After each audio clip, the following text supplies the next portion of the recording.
반갑습니다. 원빈입니다. 세상의 모든 지식을 출세간의 지혜로 꽃피우기 위한 공부 원빈 스님의 도서관 환희미소 시간입니다. 오늘은 뇌의 가장 깊숙한 곳 가지고 왔고요. 케빈 넬슨 지음, 전대호 옮김, 해나무 출판사입니다. 표지에는 30년간 임사체험과 영적 경험을 파헤친 뇌과학자의 대담한 기록, 이렇게 소개하고 있습니다. 우리의 임사체험과 영적 경험이라고 하는 것이 뇌에서는 어떤 일이 일어나는지에 대해서 자기공명장치가 나오게 시작을 하면서 유의미한 발전을 이뤘다고 하는데, 그 데이터들을 정리해놨다, 이렇게 보시면 될 것 같고요. 1장 소개를 해드릴게요. 영적 경험이란 무엇인가? 공포에서 핀볼 게임과 데이지 꽃밭까지 일부 사람들의 영혼에 연약한 거처라고 하는 그의 순수한 뇌, 셰익스피어. 모든 정신과정이, 심지어 가장 복잡한 심리과정들도 뇌의 작용에서 비롯된다. 에리갈 캔델, 신경과학자. 결국 뇌에서 일어나는 일이다. 우리는 영적 체험을 끝내 완전히 이해하지 못할 수도 있다. 영적 체험의 어떤 측면은 철학적인 의미에서 불가지적일 가능성이 있다. 그러나 셰익스피어가 감지했고 에릭 캔델이 단언하듯이 우리의 영적 경험은 뇌의 작용에 의존한다. 신앙인이든 아니든 조처럼 그리스도와 악마가 우리 영혼을 놓고 싸우는 장면을 실제로 목격했다고 믿든, 아니면 그것을 단지 환각이라고 생각하든, 뇌가 신에 관한 망상을 창출한다고 생각하든, 아니면 손댈 수 없고 절대적인 무언가를 뇌가 수용한다고 믿든, 우리는 뇌가 영적 경험의 장소라는 것에 동의할 수 있어야 마땅하다. 나의 형수 릴라는 영적 경험 중에 뇌가 무엇을 하는지는 그리 중요하지 않을 수도 있다면서, 그 경험이 우리에게 무엇을 의미하는가, 그 경험이 우리 삶에 어떤 영향을 미치는가 하는 점이 중요하다고 지적했다.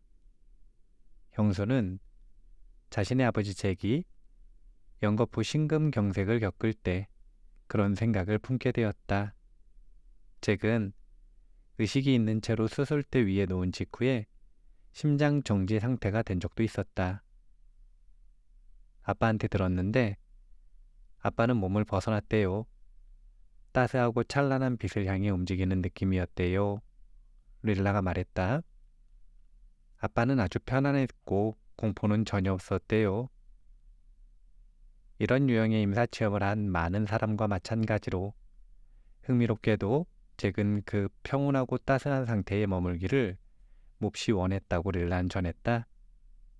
잭은 의료진이 심장 충격기로 전기 충격을 가하여 자신이 되살아나는 광경을 보면서 다시 몸 안으로 끌려 들어갔다.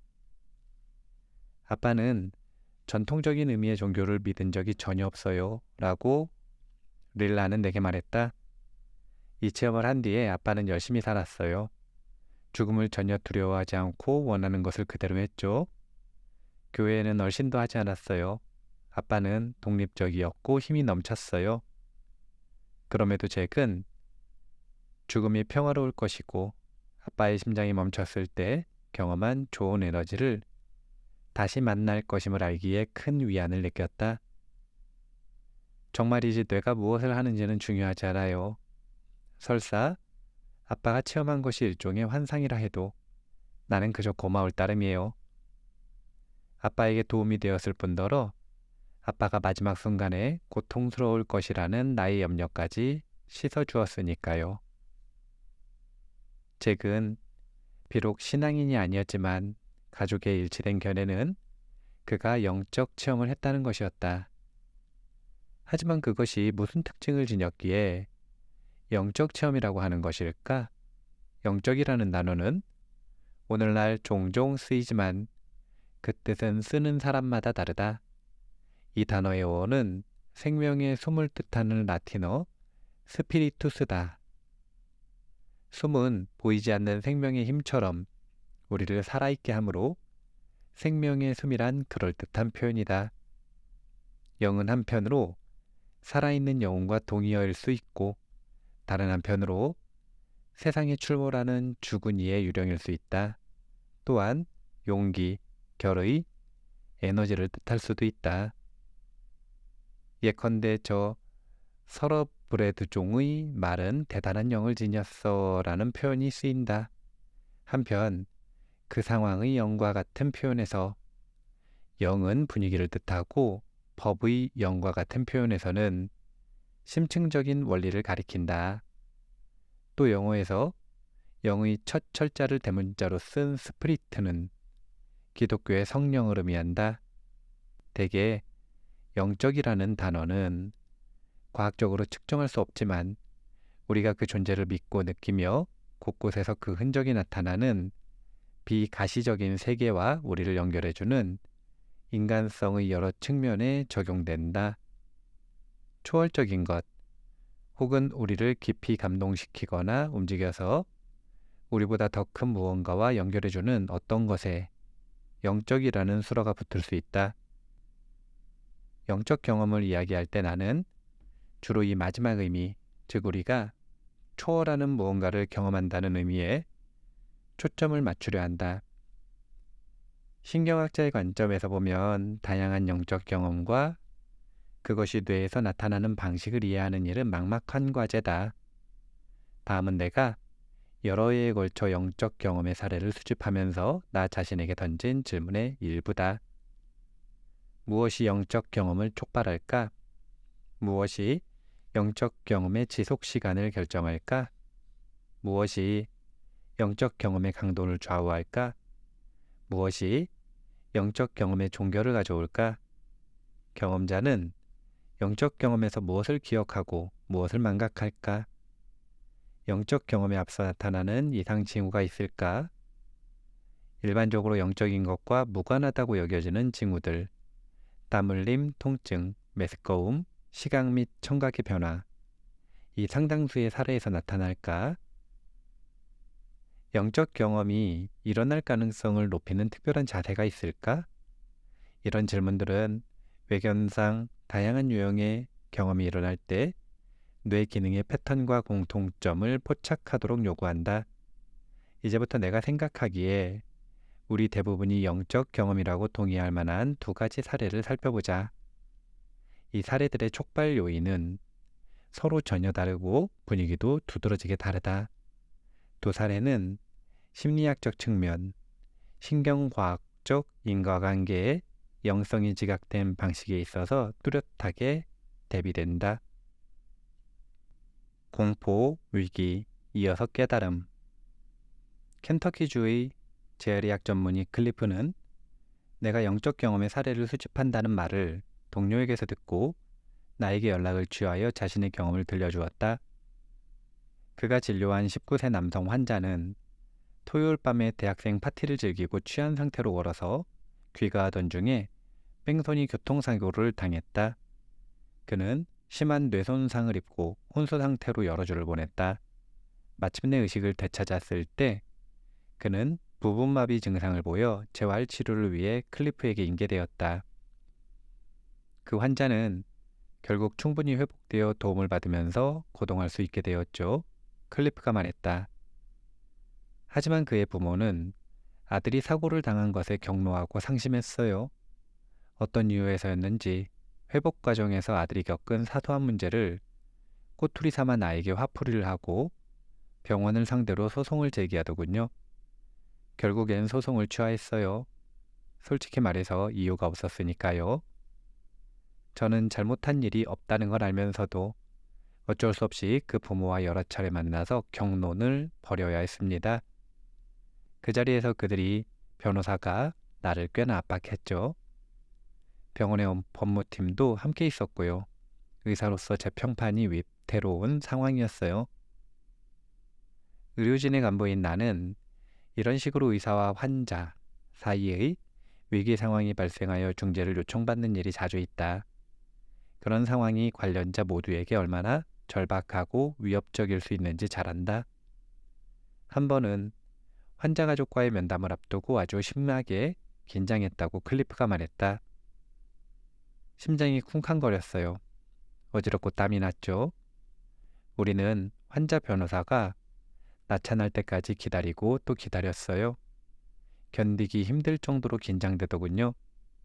그러다가 결국 그들이 전화를 걸어서 모임에 참석할 수 없다고 통보했죠. 그렇죠. 정말 기이한 일이 일어났어요. 저는 엄청난 안도감을 느끼며 갑자기 둔주 상태, 일시적 자아 망각 상태에 빠졌습니다. 제가 현실에서 분리된 느낌이었어요. 그러더니 난데없이 의심이 몰려들었어요. 과연 신이 존재할까? 나는 이 불확실성을 붙들고 괴로워했어요.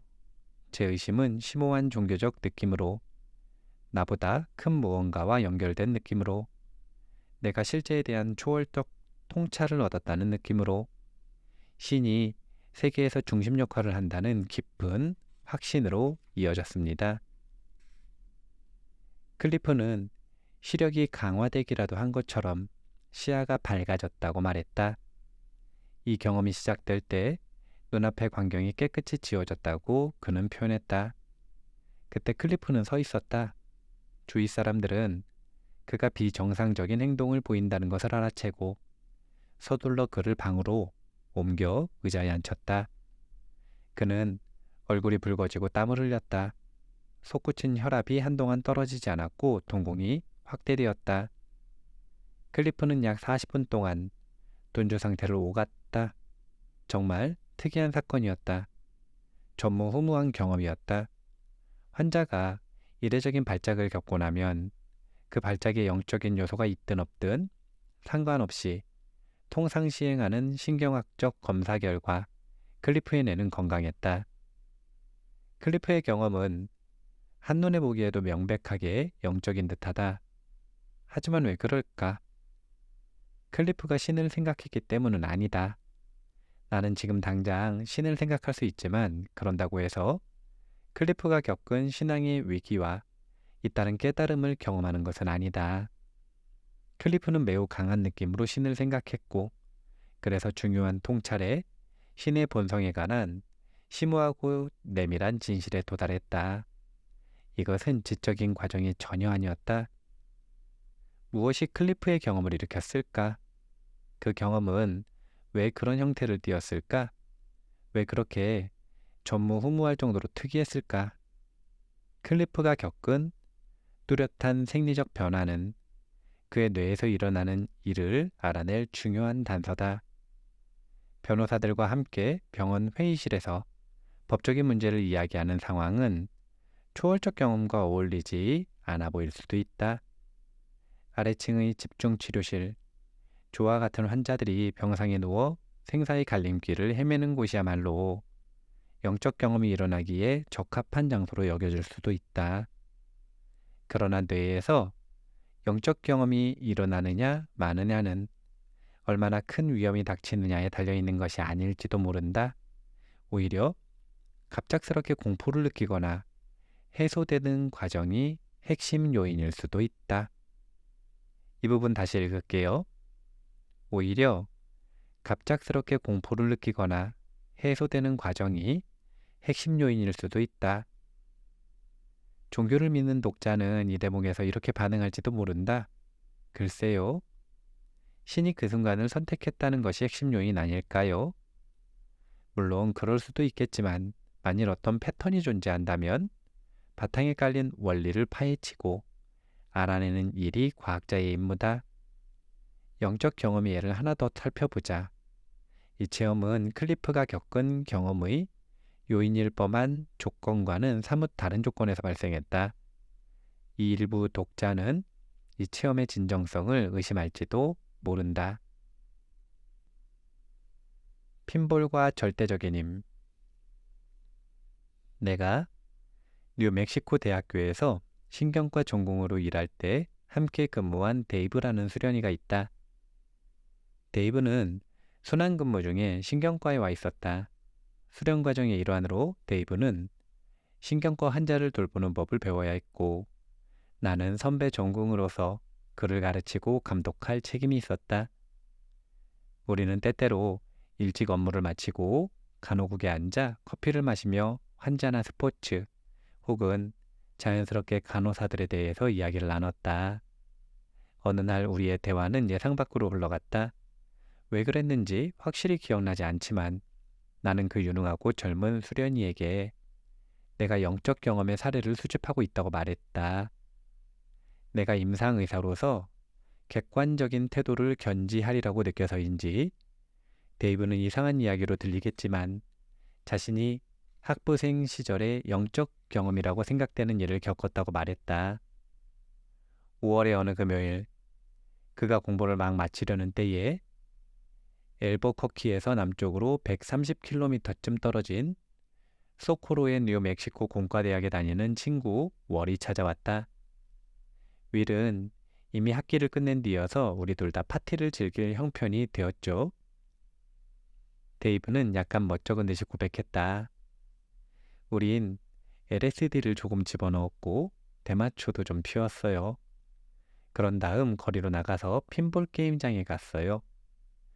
잠깐 다른 게임으로 몸을 푼 다음에 우리가 제일 좋아하는 기계로 다가갔지요. 데이브는 머뭇거렸다. 나는 중요한 의학적 사실이 전혀 예상하지 못한 곳에서 아주 이례적으로 발견되는 경우가 많다는 말로 그를 안심시켰다.